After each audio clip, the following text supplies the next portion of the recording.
Welcome back to the show, everyone, as we are continuing playing Sakura Spirit. In the last episode, a slime girl attacked Mio, and we managed to free Mio and send the slime girl packing, but she also slimed away Mio's clothes. So we've sort of helped Mio, but she's probably not going to be happy about it. Once the slime girl had disappeared from the village, I succeeded in tearing off the slime that covered Mio. However, as the slime shattered into millions of tiny pieces, Mio was left without any form of cover, causing me to quickly cover my eyes. Don't you dare look at me! Scrambling to her feet, the girl rushed away, most likely in search of a change of clothes. With the slime girl gone, the villagers turned towards the fox spirits with confused gazes. The tension in the air was thick. No one knew what to expect. Finally, a familiar figure emerged from within the crowd. It's a pleasure to finally meet you again, Takahiro-kun, even if the circumstances could have been better. What are you saying, Elder? That man is clearly in cahoots with the spirits!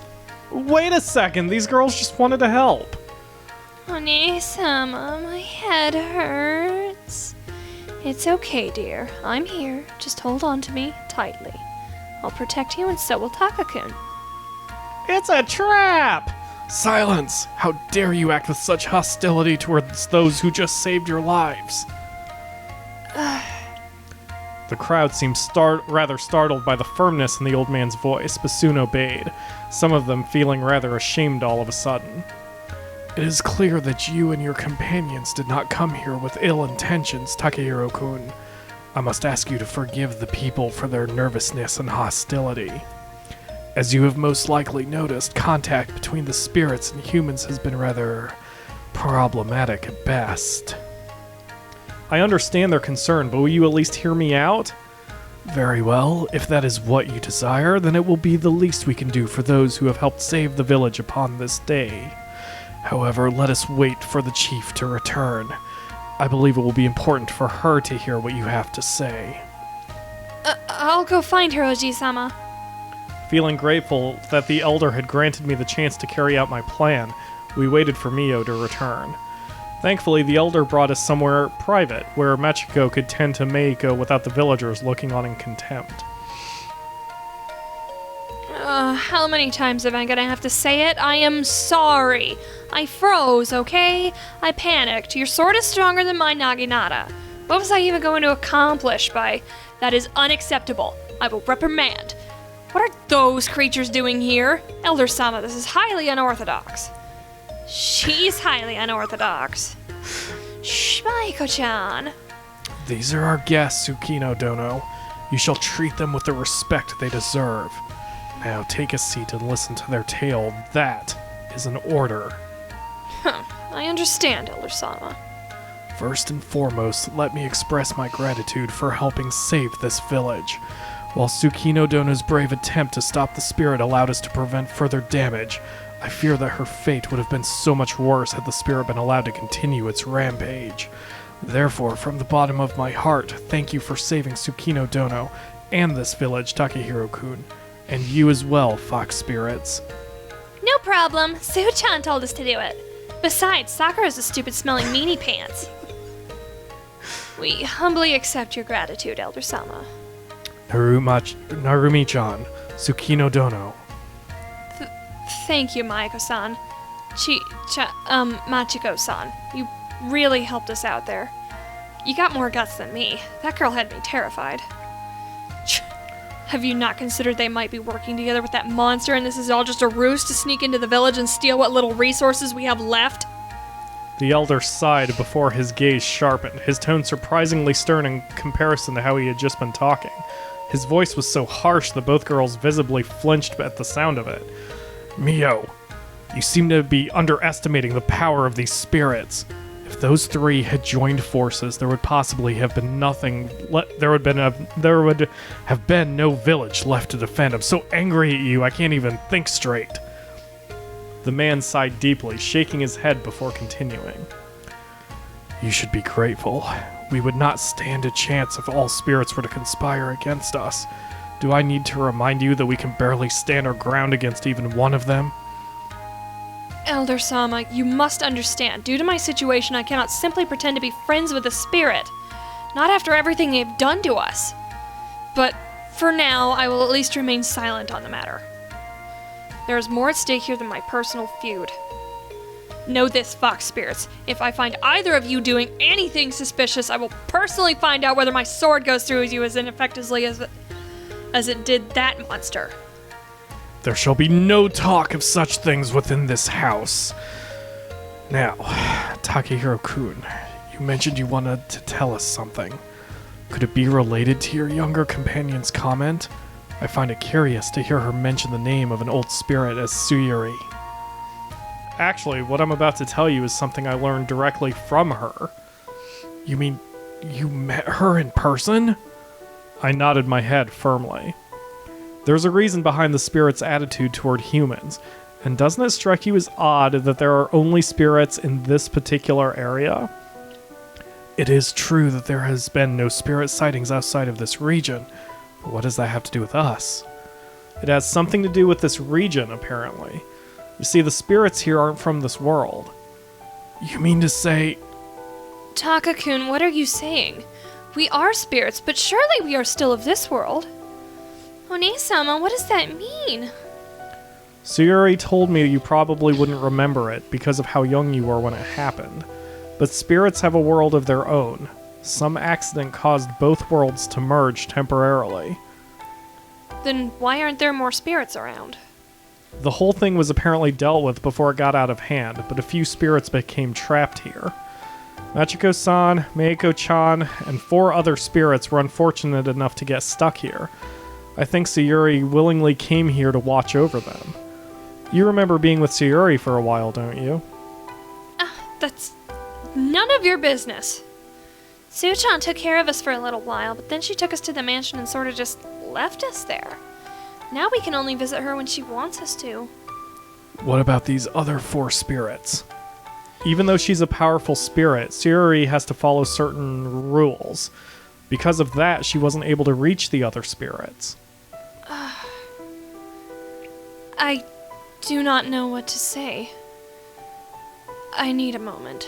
Might I use another room to compose myself? I'll show ya. I can take you somewhere. And look after you to make sure you don't do anything fiendish and all that. Come on, Machiko-san, this way. When Machiko and Narumi left the room, I sighed and turned my focus back onto the conversation. Now about the, panty theft. Ah, right. They did seem rather adamant about getting their hands on those for some reason. What was the purpose of that? Surely those girls have undergarments of their own. It was a simple mistake. I needed a maiden silk for my spell. How was I supposed to know it wasn't something other than the silky things girls wear? It was all a misunderstanding. None of them knew what maiden silk is. None of them knew that maiden silk is another term for a wedding sash. Innocent, huh? They really thought back they could have just used their own. Yeah, that's where you're wrong. Oni-sama and I don't have any. You too. I think we should move on to a different matter. Yeah, moving on. Suyuri suggested that we find a way to help you guys out. If we can make you trust us, we figured that maybe you could make us the sash. But why would you need such an item? Silly man, I already told you. I need it for a spell. Meiko-chan, this guy isn't a magician. He doesn't know what you're talking about. Basically, Meiko-chan has been researching a spell that would allow her to travel to another realm. Why would she desire to have such a power? Imagine being stuck, far away from this village. You don't have any way to return to your loved ones. To make matters worse, you're in a place you don't know, with beings unlike anything you've seen before. Now, let's say you had a power that would let you go anywhere you want. Where would you go? Are you saying that... Yes. Even if they weren't aware of it, they must have subconsciously felt they were different from you. They only wanted to go home. Home. Oh, sorry. Home. Kinda? I guess. I just want to cast a spell to see what would happen.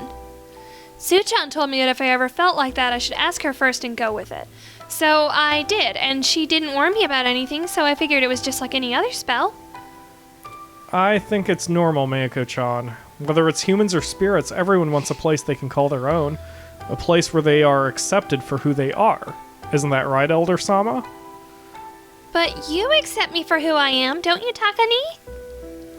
I would certainly feel sad if everyone ended up rejecting me simply because of who I am. Surely not all spirits are good at heart, but perhaps we have been too quick in labeling them all evil. For a moment I saw the Elder's eyes wander sideways toward the room Narumi and Meichiko had moved to, and his gaze softened. Unfortunately, some of us have suffered quite a lot at the hands of spirits. It will take time for people to come to terms with those feelings, Takahiro-kun.